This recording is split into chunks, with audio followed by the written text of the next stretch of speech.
Mediation is not yet friendly in New York. We will tell you why in this program. Most all of the states do use mediation. Why are they and why they aren't is the subject of today's program. We'll explore the benefits and utilization of mediation so that our state will open itself to the possibility so that the public can make the choice we know is best for them and at least give them the opportunity to make that wise selection. I have with me to discuss this Jeffrey Bloom, who's a divorce mediator, and I am, of course, also a divorce mediator. What starts me thinking about where mediation is in terms of being lost in New York State is the legislation. Okay. I've had many meetings with the chair of the Judiciary Committee. She just flat out doesn't want to deal with anything having to do with mediation. She wants she's very closely tied to our state's Sheldon Silver, and he's a trial lawyer, and right. The lawyers want to keep it in the business of themselves. So we have a very big uphill battle here in New York. She knows a lot about me because I've gone up there to the lobby, and she doesn't really want to talk to me anymore.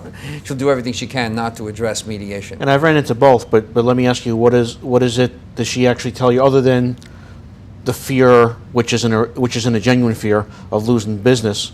Does she give any valid reasons, or what are those reasons that she's not mediation friendly? Well, first of all, you very rarely ever talk to her. It's usually their chief of staff in Albany, the many times that I've gone up there, and they say they don't want to hear about it. They just simply say they don't want to hear about it. So we can be there all day long. They're just going to pay us lip service, as they say, and they're not really going to deal with it. If we're going to pull back the reins on their ability to make money in divorce court, of course we're going to be in opposition to how they stand. So it's important for us to know who want to make this business, I'm going to call it a business, but it's actually a self-help idea, mediation. We're helping these people keep their resources. We're helping them stay intact when possible. Well, there are, stay connected.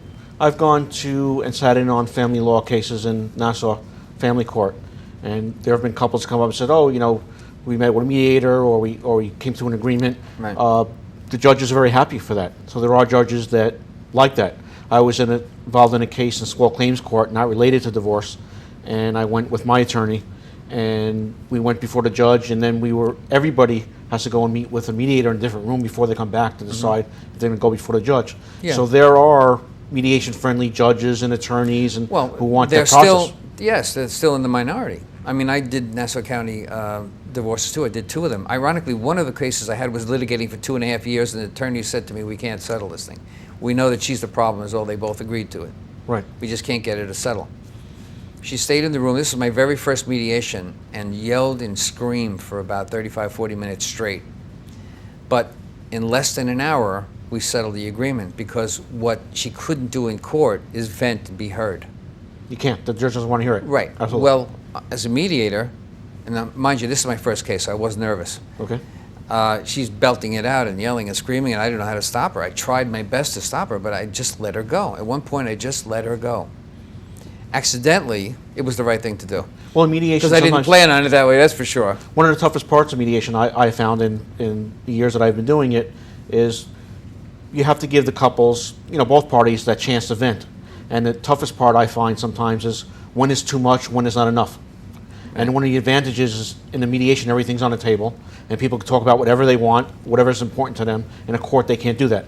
So right, so there's that fine line. Sure, yeah. So sometimes you just got to feel it and even see if where it's not an adultery case, they can't still talk about that subject if it's not going to be part of the evidence in the case. Exactly. So they Judge will prefer say, not to. But that's not admissible, that's not important, but it's important to the person. That's right. See, in mediation, we get to hear what really Everything. went on. Absolutely. Which I think is a major advantage. And everyone says that, well, you're a mediator. When you hear what's really going on, the truth is being told to you. You should then be able to make a decision that's culpable and one that's really in touch with what the people need. But we're not really making any decisions. It's hard for me to transfer that out, and I'm hoping the audience gets a picture of what I'm trying to say. That while we are listening, they're talking. When they hear themselves, they often come up with solutions just by actually hearing them expel the words from their own mouths, from their own brains, transferring what they know and not only that, but to us. You're trying to get to the actual underlying issues of the disagreement. And even though a couple who's been married thinks they know what the other one's going to say or what they feel, when they actually hear it in a neutral setting like that, then even though they might not admit it, in the back of their heads are like, oh wow, I didn't know that he felt that way or she felt that way, and that's why it's easier to get them geared towards getting to the agreement. Too many people have that thought that they're going to be in a place where the mediator is now going to help them decide. And even though that's true, because that's what we're really doing, is really helping them come up to solutions, right. We don't do it in any way that seems like a court. So the people coming to mediation kind of look at me waiting for me to decide. This is not unusual. I'm sure you know what I'm talking about. And there are different methods of mediation. The evaluative approach that some mediators use, where they do get involved, where they'll say, right. You should do this, you should do that. I try not to use evaluative approach, although there's a way to do it. But mine's more of... Notice how, I want the audience to hear how careful you're trying to be about using the evaluative approach. Right. Why? Because... Well, because when I do an intake, or when I get questions about mediation, what it is, and get the couple in the room, it's all about you're both in charge of the process. I'm not here to tell you what to do. However, I'm here to help you get to that point. So sometimes couples say, well, Jeff, what do you think we should do? Right. I prefer the question, what have other couples done? Yeah, well, I throw it back at him. If you'll invite me into the conversation, I'll tell you. I can tell you what I've heard and what I think might be feasible in your situation. Right. That's Give all. them other options. That's Absolutely. not saying anything really. No, what but to do. You're getting permission to enter into their conversation. Absolutely. So that helps. So that kind of gets away from where I'm telling them what to do. Right. Because you want them to, in the end, sign an agreement that they both feel comfortable with, not only now, but in the future. Yeah, isn't it hysterical how some people come to you with all different... I mean, we could talk forever about that. And I wish that someday I could bring a couple on who can really let it out and be who they want to be while we're present. And I guarantee you lawyers will be fainting. Right? No, it's true. and in all fairness, like we talked on our previous shows, there are mediation-friendly attorneys, but not an abundant amount of them. But yeah, it's just a matter of them feeling comfortable and getting to those issues. Let's talk about that mediation-friendly attorney. Let's talk about an attorney in the room, and let's talk about the value of not having to use the attorney. Okay. Now, when you say mediation-friendly attorney, do you mean in the room, or do you mean after the, for example... No, not on the review side. No, in the room. Not the review, in the room. Okay. Right. To have mediation-friendly attorneys in the room, that's more of a collaborative type mediation. Right. So both attorneys are there with the couple, and they're there to give quote-unquote legal advice to the couple during the session and help the mediation in the process.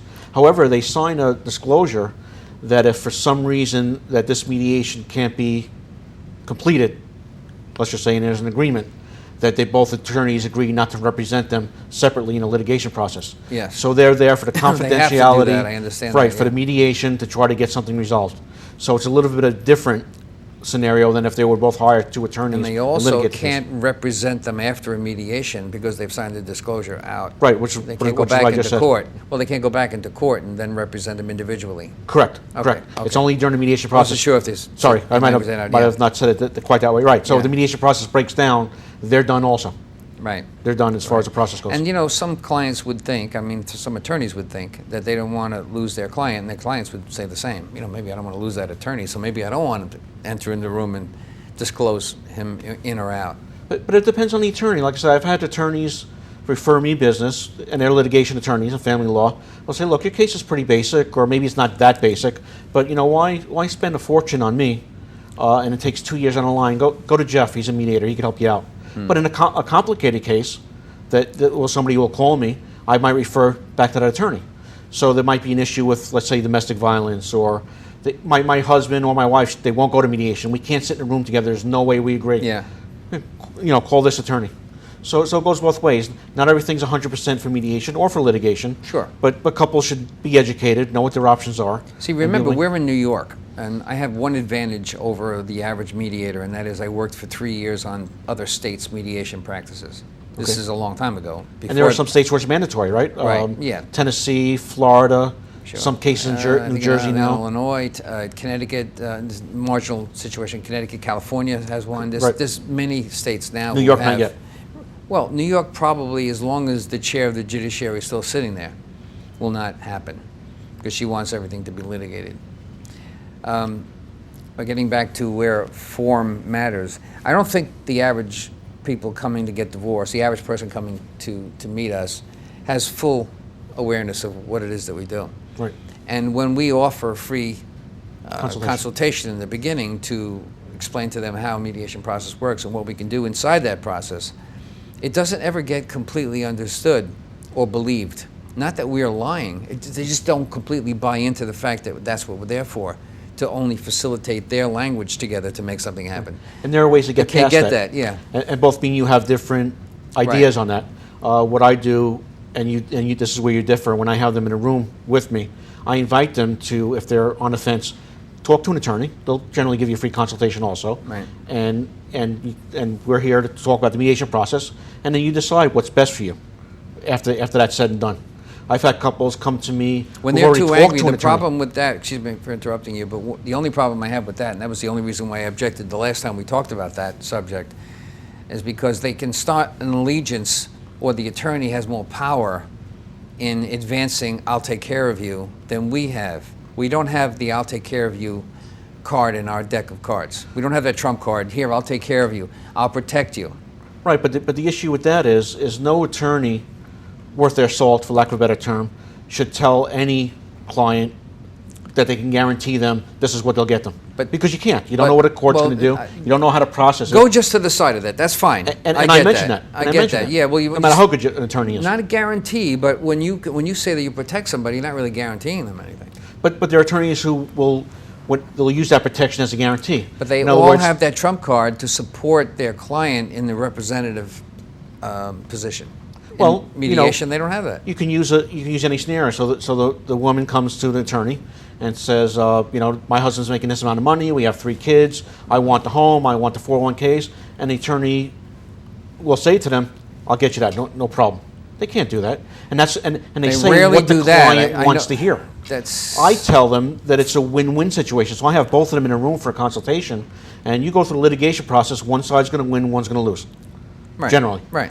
Mediation's a win-win most of the time. Right. Nothing's going to be signed, nothing's going to be agreed to unless you both feel comfortable and you're both in charge of the process. Okay, You're so- not having an attorney or a judge tell you what to do. All true. Now there's somebody out there in the audience now looking at you and saying, but you know what? When I get divorced, I don't want him to have anything. I want that power because he cheated on me or she cheated on him, whatever. Right. The point is they want to dominate that person at that moment, and which is more of their own personal issue than it is about Right. finding resolution. So do you want to which go is through what that we process? do, which is what we do. Do you want to go through that 2-year process and $50,000 or $100,000 in legal fees, or do you want to sit down and mediate a case and it costs $10,000 or less total? Do you want the money for your kids' college education or your savings, Yeah. or do you want to spend it just to make a point? Well, the college education is a good one when they have kids to use as a weapon. You're just spending your kids' college education. Yeah. Do you want to fund your kids' college education or your attorney's college? Yeah. Kids' college Yeah, education. I know. We have a case we both know about where the particular fellow in mind lost a few $1 million in litigation. It's crazy. 10 years still going on. Yeah, and we know that the basis for that decision was not in any way having anything to do with the kids. It was just the distribution of assets. Right. What was and what wasn't a marital asset. Yeah. And he spent $2 million in legal fees to date. He's still Right. going through it. It's just another defending. extreme of what could happen. Well, the extremes that I just mentioned are more often than people know. And sometimes you can walk in there with your $50,000 asset-bearing interrogatory that you filled out that has about $50,000 in it, and that'll be gone. Right. Or you have $500,000, $500,000 of your asset, and that could go. And obviously, we're talking about several million, and that could go. So the point that I'm making here is that it does look like, very often, all those people that step into the courtroom and fill out their interrogatories are heading into their financial losses. They're Absolutely. heading into an area where they're going to lose their income, their loss. In mediation, the reason why I went through this lengthy explanation is because you don't really, you'll have a separation of assets, but you don't lose it all fighting for the separation Absolutely. of assets to find its basis. Absolutely. And again, you're in a room together, you're in a neutral setting, you're able to put everything on the table. So things that we talked earlier that might not be admissible in court, one spouse is hurt because the other one cheated, that's all that can all be put on the table. It's, it's all there. There's all real emotions and real things. And nobody, no matter what kind of case it is, whether there's children involved, whether there's not, whether there's families, nobody knows what's best for the children and the families but mom and dad. Not two attorneys, not a judge. Nobody else knows that. And so that's the advantage you have in a mediation. It's very much an advantage. I just wish that the people walking into divorce would know that that is probably going to be the best place that they could be in mediation. It probably will benefit to I'm going to say the 90th percentile. Right. You're not likely to lose anything. Well here's an example. You go through the litigation process, and let's say you go through that, like you said, where one or both sides say, well, I'm going to get him, I'm going to get her, I don't care what it costs. And the judge comes with a decision and says, okay, Jim, you're going to do this, and Mary, you're going to do that. And it's just not feasible for Jim and Mary for whatever reasons, financially, separate residences. So for a little while, things go as planned, and all of a sudden, Jim doesn't pay child support anymore. Let's say Jim's paying child support because he's got to have a separate residence, or maybe there's a job loss, or whatever the case may be. Access, whatever. Right. So now Mary's got to take Jim back to court and hire an attorney again, and maybe get him there, and there's more fees. What if in a mediation session, based on Child Support Standards Act, Jim was supposed to pay $1,500 in child support a month, but he and Mary agreed that he's going to pay $1,000 a month because that's what he can afford and maintain a separate residence, because he's paying for Johnny's Boy Scouts and Mary's dance class, and Mary says, okay, well, I can live with $1,000 a month. Then there's a less chance of that being breached and having to go back to court, and they still have the agreement, so it's still a legally binding contract, so there's a greater chance of not having to go back to court at some point. What would you say is the primary reason why they're not likely to go back to court? Because they put that in the agreement, because that's what they both agreed they could live with.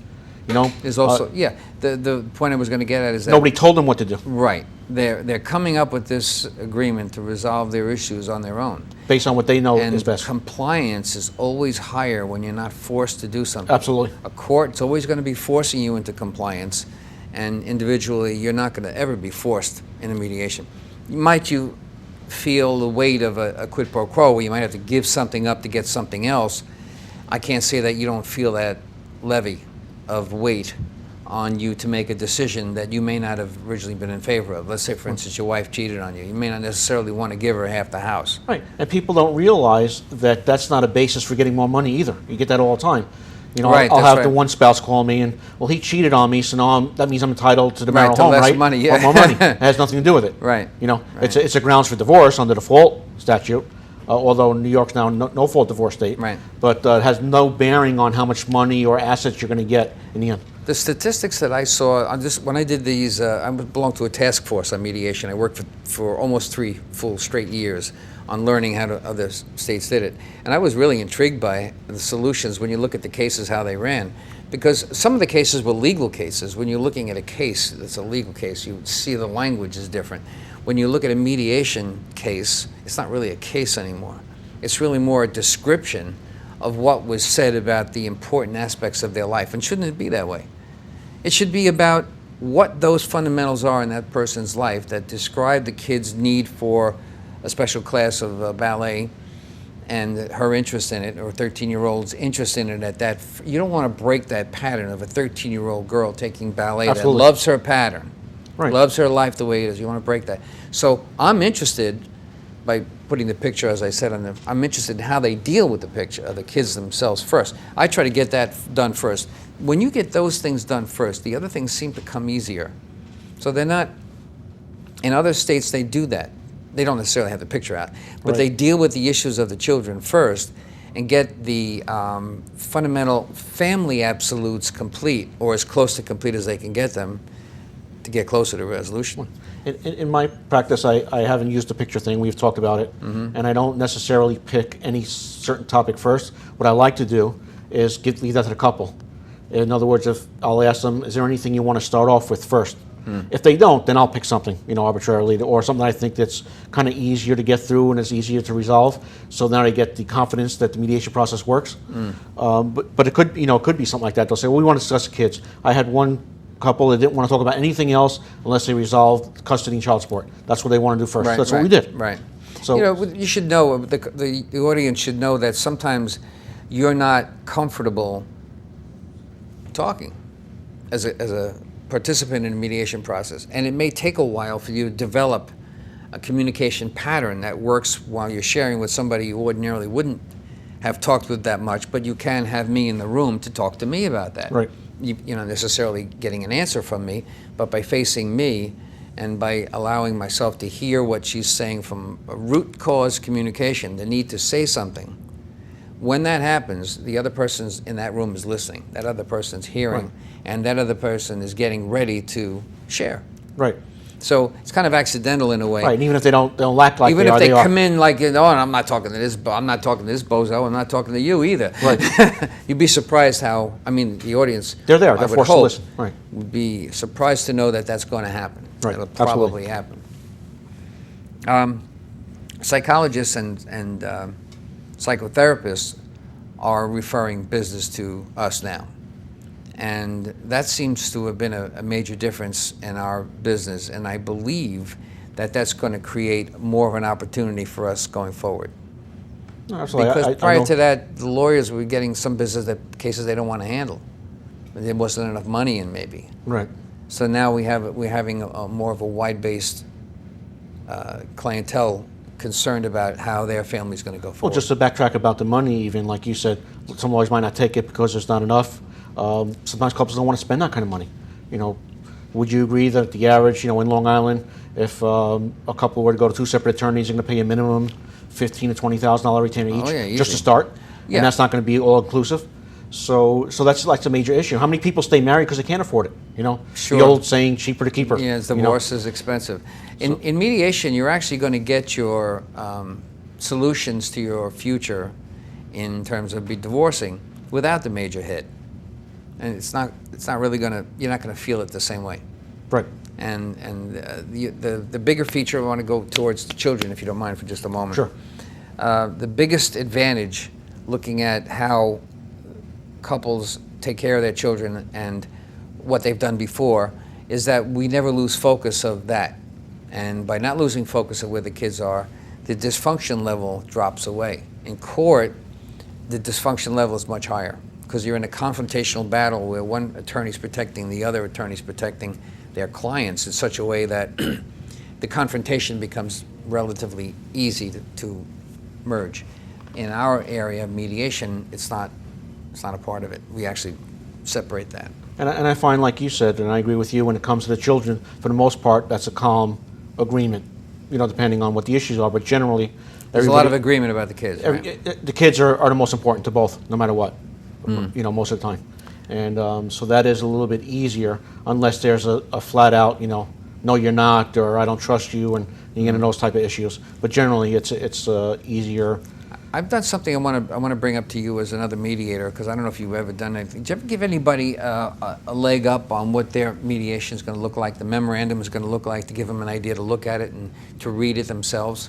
I have a decisions checklist that I use, and I give that to both parties in the first session, and it covers everything from parenting to assets to debt to everything soup to nuts that we're going to cover in mediation. So they have a general idea of what it is we're going to go over in the sessions, and we do it. We go over one by one. Obviously, not everything applies to every couple, but in case it does, it's there. But I've done and recently. sorry. No, Continue. go ahead. And what I do is, between each session, I provide them with just a quick memorandum. I email it to them of what we discussed in the previous sessions. I do that for a couple of reasons. One is to make sure I understood what they were both saying.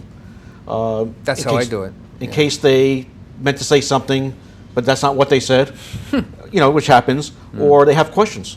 So when they get that email in 24 to 48 hours after each session, I make sure we're all on the same page. Sometimes they get a call, well, okay, but I have a question about this, or I have a question about that. So it's always constant follow-up. As part of, like you said, to gain the trust and for them to feel comfortable. So they get that between each session. The audience should know, and you can see there's a point of reference here that we're discussing how we would actually mediate a couple, and it isn't so boilerplate. So as we go along, we're giving them a memorandum to review. Is not something most mediators do, but some do. Some do. And I found Most don't, though. I found it an advantage, especially later on in the sessions after we've spoken at least 2 sessions, Right. so they can see what we talked about and Absolutely. how it might look. And let's go through the corrections. And it forces them to read their documents so they're very comfortable with it. And not only that, but when I get to the point of drawing up the final agreement, I'll draw it up in draft form. I'll email that to them also. Right. So before they come in and sign it, if there's any last minute they don't understand, there's a change, something's changed during the process. I make sure I get that all out of and in the open, get everything, so when they come in, they're ready to sign, they understand it. And then even when they come back in, I still go over it line by line just to make sure they understand what they're reading and what some of the terms mean and the legalese and so forth. By not depleting their resources, a couple coming to us for mediation would absorb the benefit of communication. Every now and then you find that I wish, I've heard this many times before. The couple says, why didn't you say that when we were together? Why weren't you so cooperative when we had the chance to be cooperative? Right. And they don't recognize it wasn't just the mediator. It was that the mediator allowed them to discover that they could do that. Absolutely. Put everything on the table and whatever they want to, whatever was important to each one of them. It gave them the chance to do something they hadn't done is a blessing for them to come to a quicker conclusion. Absolutely, and just to go back to what we're talking about, even if you retain two separate attorneys, and here's one party talking to the attorney, and they're upset about A, B, C, and D. Yeah. Attorney can say, well, B, C, D, and E is not important. Don't worry about that. That's not relevant. It doesn't matter, but it matters to that person. Sure. So again, you don't have that yet. option. Even with the best attorney in the world, you don't have that option of getting those feelings out to the other side. And we shouldn't be deciding, and we don't. But it's a blessing in disguise, and everyone should try it, because even if you don't come to the full conclusions, this has happened to me more than once, that a couple will go 2 or 3 sessions almost to the end, and something else happens to bail themselves out of a peaceful solution. They end up getting too angry to pull, and they pull out and they go hire an attorney. This has happened. Sometimes, I'm yes. doing it for a long time, so it happened to me a couple of times. That unfortunate reality costs them a great deal, costs their money and their time, and stop the solution from happening. And it wasn't really anything the mediator could have done necessarily. Sometimes they just don't want to have that solution that's coming toward them happen. And I've had that. I've had that happen 2 or 3 times. I've also had where I've been able to stop it. And what'll happen is one party will get up and they'll say, "That's it. I'm done. I'm going to get an attorney. I'm going to court." Exactly. So, yeah. And I always tell them from the beginning, and even at that point, you're free to end the mediation whenever you want to. It's not Right. binding. But what do you think is going to happen if you get an attorney and go to court? Yeah. Then they think about it and they don't realize. Well, then you could be a little bit more honest. Yeah. Because What- I'm more talkative about what right. really What do you can think is happen going to happen them. if you go to an sure. attorney? And they don't realize that there's more involved. Jeff Bloom, fellow mediator, thank you very much for this opportunity to share, and I hope the audience got a better picture of what it's like to be in a communication and mediation, rather than have it be a litigated mess for your whole entire family. Absolutely. Societal and political trends are rapidly breaking down the family that once was a cornerstone of our great American culture. At FIT, we know you cannot get this information on your own, so I'll bring it to your TV every week. Please, we always accept all alternative views. My name is Chris DiMaggio. Thank you for watching FIT TV, and we'll see you again next week.